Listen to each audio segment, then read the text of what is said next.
und ja, Lego-typisch, Bauabschnitte. Sehr klein gehalten teilweise, da passiert nichts. Dafür viele Seiten. Und gegen Ende die Teileliste und was man in der City noch alles kaufen kann.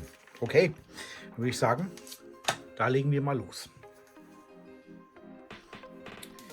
So, und wir haben die Tüte 1 aufgemacht und man sieht, es ist noch eine zweite Tüte dabei. Das ist wahrscheinlich für die kleinen Teile, bei Lego üblich.